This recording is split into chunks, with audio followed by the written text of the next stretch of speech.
नमस्कार। उम्मीद है आप लोग एकदम बढ़िया होंगे। तो आज से हम रीस्टार्ट करने वाले हैं अपनी भाषा वाली क्लासेस को, जो कि कुछ दिनों से छूटी हुई हैं। आज की क्लास शुरू करें उससे पहले एक बार एक क्विक रिकैप कर लेते हैं कि भाषा पर अब तक हम क्या क्या पढ़ चुके हैं। तो भाषा पर अब तक हमने कुल 25 क्लासेस की हैं, जिसमें हमने हिंदी की ऐतिहासिक पृष्ठभूमि से पढ़ना शुरू किया था और उसके बाद लगातार हमने प्राचीन भारतीय आर्य भाषाओं, मध्यकालीन भारतीय आर्य भाषाओं और आधुनिक भारतीय आर्य भाषाओं को कवर किया। उसके बाद हमने हिंदी के भौगोलिक विस्तार को पढ़ना शुरू किया और इस क्रम में हमने देखा कि हिंदी की जो 18 बोलियां हैं उनको किस तरह से वर्गीकृत किया गया है और उन 18 बोलियों में से लगभग 12 बोलियां हम पढ़ चुके हैं। बाकी की 6 बोलियां अब हम एक एक करके पढ़ने वाले हैं। तो आज हम अर्धमागधी अपभ्रंश से विकसित बोलियों को देखेंगे। तो अर्धमागधी अपभ्रंश से विकास हुआ है पूर्वी हिंदी उपभाषा वर्ग का और फिर इससे 3 बोलियां निकली हैं, अवधी, बघेली और छत्तीसगढ़ी। एक बार हम मैप ले लेते हैं और उसमें अर्धमागधी अपभ्रंश का क्षेत्र देख लेते हैं। एक सेकंड रुकिएगा।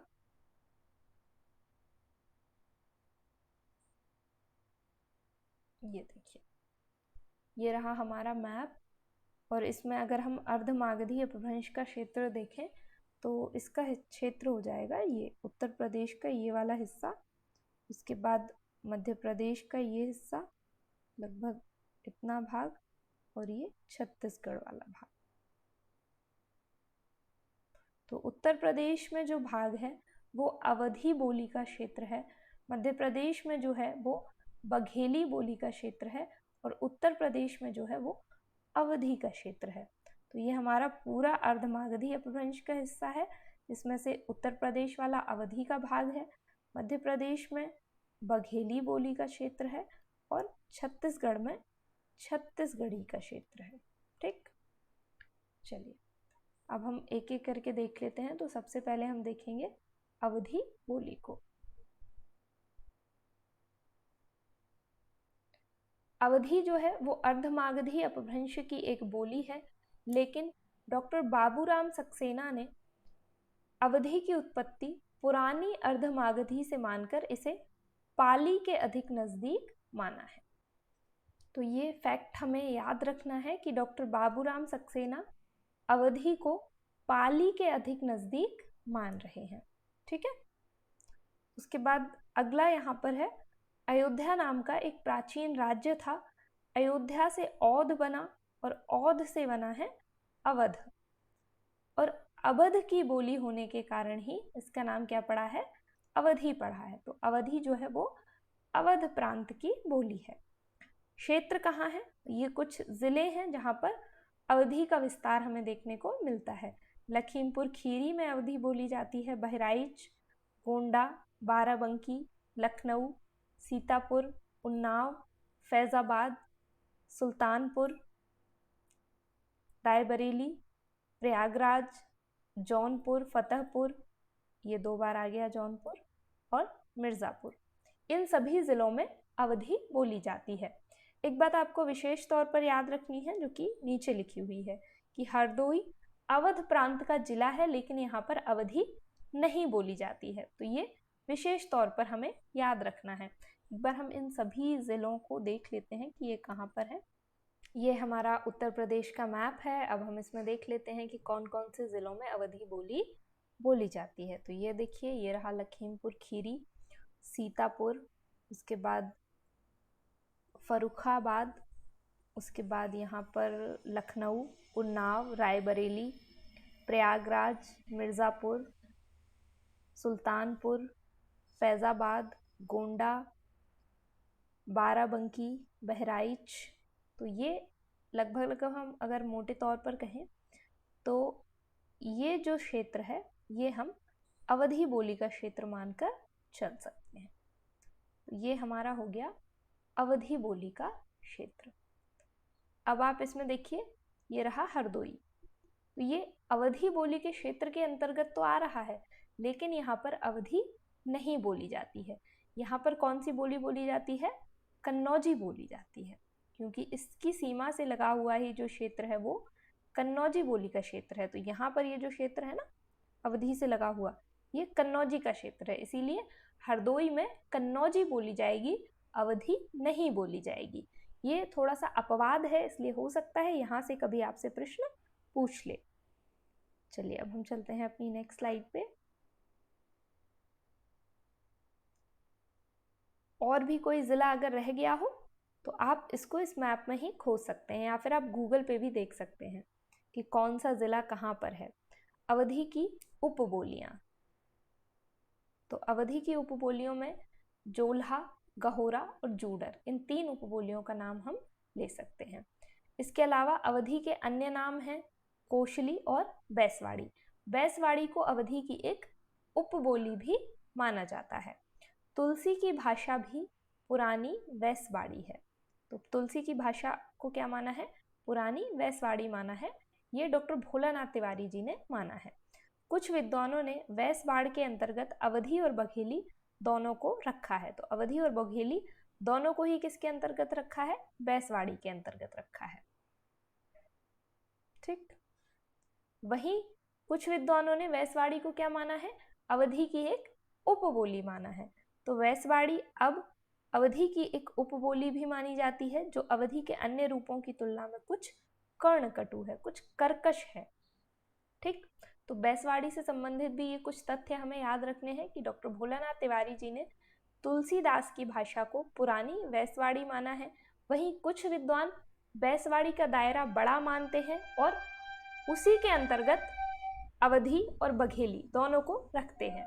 इसके अलावा कुछ विद्वान बैसवाड़ी को अब अवधी की एक उपबोली मानते हैं, जो कि अन्य बोलियों की तुलना में कुछ कर्णकटु है। ठीक है, नेक्स्ट स्लाइड पे चलते हैं।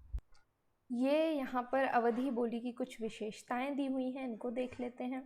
तो अवधी बोली में केवल एक स रह गया, तो ये हमारा है दंत्यशा। ठीक है, ये दंत्यशा होता है। इसके अलावा होता है तालव्यशा, तो ये हमारा तालव्यशा होता है, और उसके बाद होता है मूर्धन्यशा,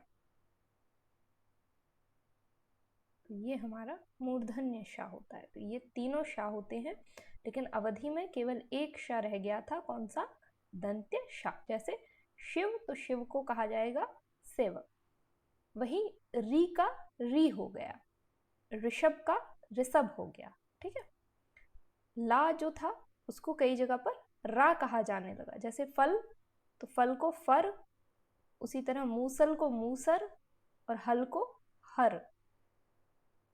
उच्चारण में सरलीकरण की प्रवृत्ति आई। अगर कोई ऐसे द्वित्व व्यंजन था तो उसको उन्होंने आसान बना लिया। जैसे उदाहरण के लिए भक्त था, तो भक्त कहने में थोड़ा सा उच्चारण में कठिनाई होती है हल्की सी, उन्होंने क्या कर दिया? भगत कर दिया उसको। वहीं भक्ति अगर है तो भक्ति की जगह क्या हो जाएगा? भगति हो जाएगा। ठीक। अवधी की जो शब्दावली है वो तद्भव बहुला है। तो अवधी की शब्दावली कैसी है? तद्भव बहुला है। ये हमने देख लिया अवधी बोली को। और आगे अब हम देखेंगे बघेली बोली को। तो बघेली जो बोली है वो बघेलखंड क्षेत्र में बोली जाती है। बघेल राजपूतों के कारण रीवा तथा उसके आसपास का जो क्षेत्र है वो बघेलखंड कहलाया, और यहाँ की बोली कहलाई बघेली या बघेलखंडी। डॉक्टर भोलानाथ तिवारी जी ने बघेली को अवधी की उपबोली मानकर दक्षिणी अवधी कहा है। ठीक, तो ये हमें याद रखना है, क्योंकि ये जो क्वेश्चन है ये PYQs में पूछा जा चुका है। शायद किसी असिस्टेंट प्रोफेसर परीक्षा में पूछा गया है उत्तर प्रदेश में कि बघेली अवधि को माफ़ी चाहूँगी, बघेली को दक्षिणी अवधि किसने कहा है? तो इसका उत्तर हो जाएगा भोलानाथ तिवारी जी ने कहा है। अगला पॉइंट यहाँ पर है, डॉक्टर धीरेन्द्र वर्मा, डॉक्टर बाबूराम सक्सेना और डॉक्टर हरदेव बहारी आदि विद्वानों ने भी बघेली को अवधि का दक्षिणी रूप माना है। लेकिन आपको ये विशेष तौर पर याद रखना है कि जो दक्षिणी अवधि नाम है वो किसने दिया है? डॉक्टर भोलानाथ तिवारी जी ने। ठीक, बघेली की उपबोलियां कौन कौन सी हैं? तो बघेली की उपबोलियां हैं तिरहारी, जूडर और गहोरा। नेक्स्ट स्लाइड पे चलते हैं। यहाँ पर विशेषताएं दी हुई हैं। बघेली में अवधी की अपेक्षा वा का वा कर देने की प्रवृत्ति अधिक है। तो बघेली और अवधी में बहुत सारी समानताएं हमें देखने को मिलेंगी। समानताएं हमें अवधी, बघेली और छत्तीसगढ़ी तीनों में ही देखने को मिलेंगी, क्योंकि तीनों ही अर्धमागधी अपभ्रंश से विकसित हैं और तीनों एक ही उपभाषा वर्ग की बोलियां हैं। इसीलिए तो उन्हें एक ही वर्ग में रखा गया है ना, क्योंकि उनमें बहुत सारी समानताएं भी हैं। यहाँ पर हमें अंतर दिखाई दे रहा है एक, वो अंतर ये है कि बघेली में अवधी की अपेक्षा वा की जगह वा ज़्यादा प्रयुक्त किया जाता है। जैसे हिंदी में हम आया बोलते हैं, अवधी में बोलते हैं आवा, और बघेली में जाकर हो जाता है आ बा। ठीक। उसके बाद अगला पॉइंट यहाँ पर है कि बघेली में सर्वनाम रूप कौन कौन से हैं? त्वा, तोही, ये तुझे के लिए प्रयुक्त किए जाते हैं। इसी तरह मुआ या मोही, ये मुझे के लिए प्रयुक्त किए जाते हैं। वाही मतलब होता है उसको, और याही मतलब इसको। अगला पॉइंट यहाँ पर है कि बघेली में जो विशेषण शब्द होते हैं उनमें हा जोड़ दिया जाता है। तो ये बघेली के विशेषण शब्दों की विशेषता है कि उनमें हमें एक अतिरिक्त हा देखने को मिलता है, जैसे अधिकहा, निकहा और घिनहा। नेक्स्ट पॉइंट है, बघेली की शब्दावली में जनजातीय बोलियों के तत्व भी पाए जाते हैं। चूंकि ये मध्य प्रदेश की बोली है और मध्य प्रदेश का जो पूर्वी भाग है वहाँ पर खूब सारी जनजातियाँ पाई जाती हैं, तो इसीलिए बघेली की शब्दावली में हमें जनजातीय शब्द भी देखने को मिलते हैं। एक बार हम बघेली बोली का क्षेत्र देख लेते हैं एमपी के मैप में मार्क करके। तो ये आप मानकर चलिए, ये सतना, पन्ना भी हम ले सकते हैं, हालांकि पन्ना बुंदेलखंड में आ जाएगा, बुंदेली बोली का क्षेत्र हो जाएगा। तो सतना, मैहर, कटनी, जबलपुर, सिवनी, मंडला, बालाघाट, ये जो पूरा क्षेत्र है, यहाँ से यहाँ तक, यहाँ से और यहाँ तक, ये हमारा पूरा बघेली बोली का क्षेत्र हो जाएगा। ठीक है। अब हम आगे चलते हैं और पूर्वी हिंदी उपभाषा वर्ग की जो तीसरी बोली है छत्तीसगढ़ी, उसे देख लेते हैं। तो छत्तीसगढ़ी बोली जो है वो अर्धमागधी अपभ्रंश के दक्षिणी रूप से विकसित हुई है। एक बार हम मैप में वापस से देख लेते हैं तीनों बोलियों के क्षेत्र को। ये देखिए, ये हमने देखा था उत्तर प्रदेश में ये वाला हिस्सा, ये अवधी बोली का क्षेत्र है। मध्य प्रदेश का ये हिस्सा बघेली बोली का क्षेत्र है, और उसके बाद ये रहा छत्तीसगढ़ वाला भाग। तो यहाँ पर ये जो भाग है जहाँ नंबर 1 लिखा है, ये अवधी का क्षेत्र है, उसके नीचे बघेली का क्षेत्र है, और तीसरे नंबर पर ये जो है ये छत्तीसगढ़ी बोली का क्षेत्र है। ठीक। तो ये पूरा जो हिस्सा है इसे संयुक्त रूप में हम कहेंगे कि ये अर्धमागधी अपभ्रंश का क्षेत्र है। तो अर्धमागधी अपभ्रंश के सबसे दक्षिण में छत्तीसगढ़ी आ रही है, इसीलिए ये अर्धमागधी अपभ्रंश के दक्षिणी रूप से विकसित हुई है। सबसे उत्तर में क्या आ रही है? अवधी बोली, इसलिए ये अर्धमागधी अपभ्रंश के उत्तरी रूप से विकसित हुई है। और मध्य में आ रही है बघेलखंडी, इसलिए इसको हम कह सकते हैं कि ये अर्धमागधी अपभ्रंश के मध्यवर्ती रूप से विकसित हुई है। तो उम्मीद है कि ये जो पहला पॉइंट है ये आपको समझ में आ रहा होगा। और अगर बाकी बोलियों से भी क्षेत्र के आधार पर इस तरह का प्रश्न बने तो उसको भी हम सॉल्व कर सकते हैं। प्राचीन काल में छत्तीसगढ़ को दक्षिण कोसल कहा जाता था। प्राचीन काल में छत्तीसगढ़ का नाम क्या था? दक्षिण कोसल। और चेदी राजाओं के नाम पर फिर इसका नाम क्या पड़ा? चेदीशगढ़ पड़ा। और चेदीशगढ़ से ही जो शब्द है वो परिवर्तित होते होते छत्तीसगढ़ हो गया। ठीक। छत्तीसगढ़ी को लारिया और खलटाही भी कहते हैं। तो ये अन्य नाम है छत्तीसगढ़ी के, लारिया और खलटाही। छत्तीसगढ़ी का क्षेत्र क्या है? तो छत्तीसगढ़ के जो जिले हैं वहां पर छत्तीसगढ़ी बोली जाती है। मुख्य तौर पर कौन कौन से जिले हैं? सरगुजा, कोरिया, बिलासपुर, रायगढ़, खैरागढ़, रायपुर, दुर्ग और नांदगांव और कांकेर। इसके अलावा जो अन्य जिले हैं वहां पर भी छत्तीसगढ़ी ही बोली जाती है। छत्तीसगढ़ी की उपबोलियां हम देख लेते हैं। तो सरगुजिया, सदरी, बैगानी, बिंझवाली, ये सब छत्तीसगढ़ी की उपबोलियां हैं। ठीक। नेक्स्ट स्लाइड पे चलते हैं। छत्तीसगढ़ी बोली की विशेषताएं देख लेते हैं। तो उड़िया तथा मराठी सीमा पर छत्तीसगढ़ी में री का रू हो जाता है। एक बार हम मैप पे चलते हैं वापस, तो ये देखिए, ये रहा उड़ीसा, ठीक है, और मराठी सीमा तो ये रहा महाराष्ट्र। तो लगभग ये जो भाग होगा, यहाँ पर छत्तीसगढ़ी में जो री है उसको क्या कहा जाता है, रू कहा जाता है, ठीक, मराठी और उड़िया के प्रभाव के कारण। अगला पॉइंट यहाँ पर दिया गया है, कुछ शब्दों में महाप्राणीकरण हमें देखने को मिलता है। जैसे इलाका को कहा जाएगा इलाखा, कचहरी को कहा जाएगा कचहेरी, ठीक। अघोषीकरण की प्रवृत्ति भी पाई जाती है छत्तीसगढ़ी में। जैसे बंदगी है तो उसको बंतकी कहा जाएगा, शराब को शराब कहा जाएगा, खराब को खराब कहा जाएगा। तो जो घोष व्यंजन है उन्हें अघोष व्यंजनों से बदल दिया जाता है। इसी तरह शा का छा हो जाता है और छ का शा हो जाता है कई जगह। जैसे सीता का शीता हो जाएगा और सेना का छेना हो जाएगा। चलिए, तो ये तो कुछ विशेषताएं हैं छत्तीसगढ़ी बोली की जो हमें देखनी थी, और लगभग सभी चीज़ें मैं आपको बता चुकी हूँ।